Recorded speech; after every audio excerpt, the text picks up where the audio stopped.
Salut à tous, on se retrouve aujourd'hui pour parler du FC Barcelone en ce mardi 17 février et on commence bien évidemment avec le match d'hier soir. Le Barça joue un derby, c'était contre l'équipe de Girona et ça s'est pas très bien passé pour le FC Barcelone, défaite 2-1 du côté de Gérone. Pourtant ça avait plutôt bien démarré vu que Poku Barça à la 59e minute du match a marqué un magnifique but de la tête en pleine lucarne. Mais le problème c'est que 3 minutes après, Thomas Lemar égalise côté Gérone avant que Beltrán marque le but du 2-1 à la 87e minute du match. Et du coup défaite du FC Barcelone, ça c'est pas du tout un bon résultat. Et le Barça reste quand même sur 2 défaites d'affilée. Donc 2-1 contre Girona et le 4-0 bien sûr. Qui passe toujours pas bien évidemment à Barcelone, ce 4-0 contre l'Atlético Madrid. Donc actuellement le Barça est pas non plus en crise, je vais pas dire en crise, mais le Barça est en difficulté actuellement. Donc voilà, il va falloir se ressaisir dès bien sûr le prochain match. Et les conséquences au classement les gars, c'est que le Barça actuellement n'est plus leader de la Liga. Le Barça est deuxième avec 58 points, derrière le Real Madrid 60 points. Notez qu'on est à la 24e journée du championnat espagnol, il y en a 38, donc il reste encore 14 journées, il reste encore un tiers du championnat, donc de matchs à jouer. Donc ça va encore bien sûr beaucoup bouger. N'oubliez pas qu'il y aura un Barça Real Madrid en deuxième partie de saison qui sera au Camp Nou. Donc, mais en tout cas actuellement à l'instant T, donc le Barça actuellement second de cette Liga. Les unes aujourd'hui, Mundo Deportivo et Sport, bien sûr ça parle de ce match. Tout d'abord faute sur le Barça parce que oui, sur ce match il y a eu encore des problèmes avec l'arbitrage bien sûr, sur une faute qui aurait dû être sifflée et du coup le deuxième but de Gérone aurait dû être annulé.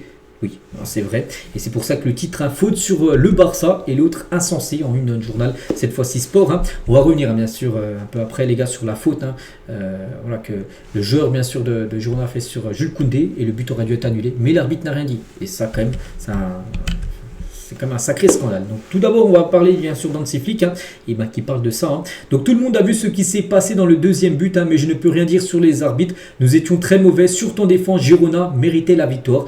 Bon. Il ne peut pas se cacher derrière l'arbitre, parce que oui, l'arbitre a commis une erreur sur le deuxième but, qu'il n'aurait pas dû avoir deuxième but pour l'équipe de Girone, mais il dit aussi que son équipe du Barça n'a pas été à la hauteur, les gars. Le Barça a concédé trop d'occasions. Quand tu vois que c'est Juan Garcia, le gardien du FC Barcelone, qui a été élu homme du match, c'est que la défense était totalement à la rue. Et ça, c'est très inquiétant, bien évidemment. Toujours avec Flick, j'ai donné 2 jours de repos à l'équipe, parce qu'ils doivent se réinitialiser, prendre du repos, parce qu'il a vu vraiment des joueurs fatigués hier. C'est pour ça qu'il n'y a pas de match cette semaine, vu que c'est de la Ligue des Champions, vu que le Barça ne passe pas par les barrages.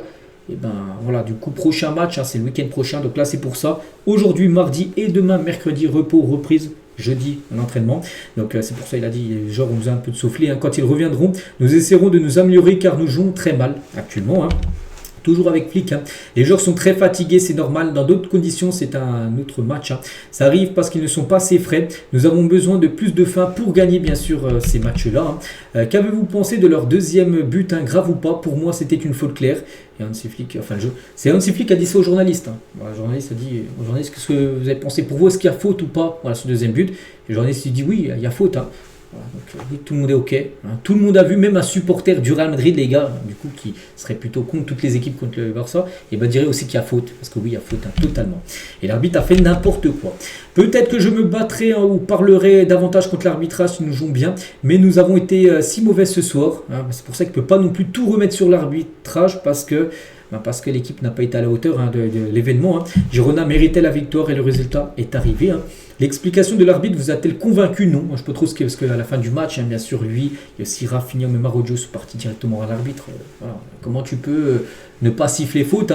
Et l'arbitre lui a donné une explication. Je ne sais pas, il n'a pas voulu la dire, mais en gros, ça ne l'a pas du tout convaincu. Il a juste dit que ce n'était pas une faute, rien d'autre. Alors que tout le monde le voit, même des personnes qui ne sont pas arbitres, comme plein de monde, voient qu'en gros, il y a faute totale.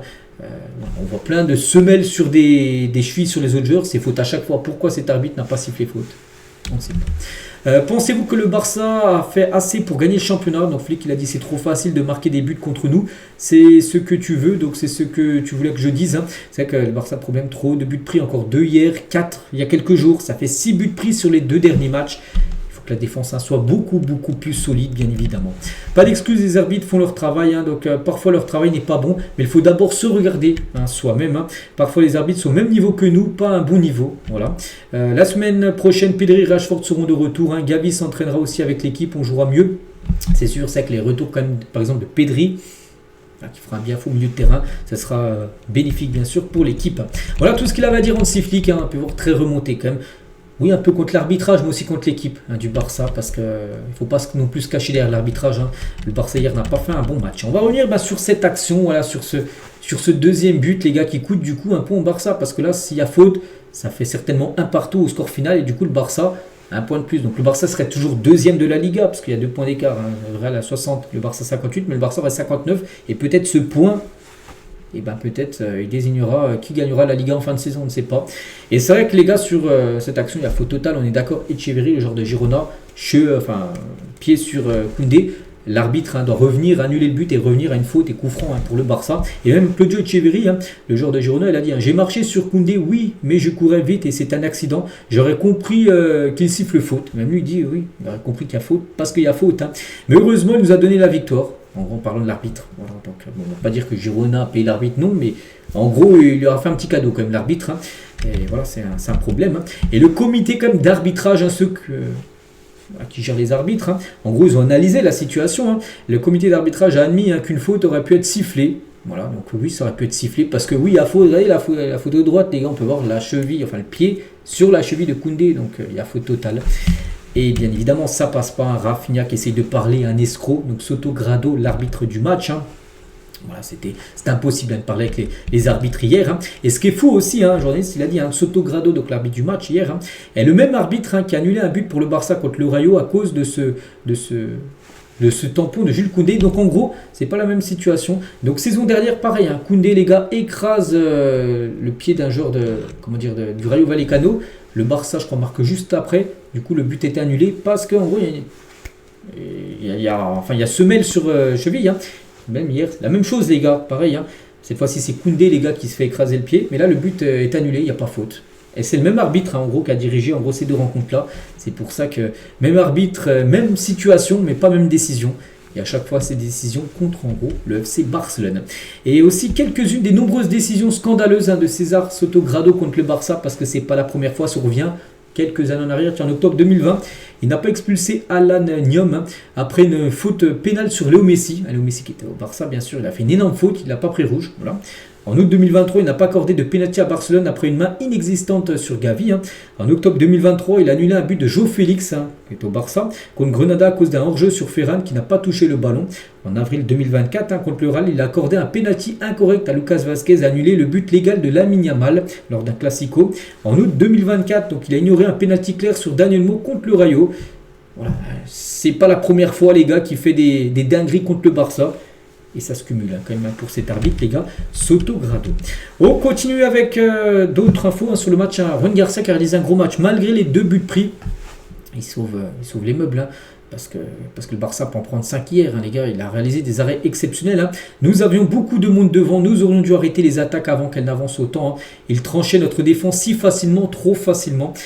Voilà, c'est ça le problème, c'est que cette ligne défensive très haute du Barça, ça ne sera pas possible de gagner la Ligue des Champions, je pense, avec une ligne défensive si haute.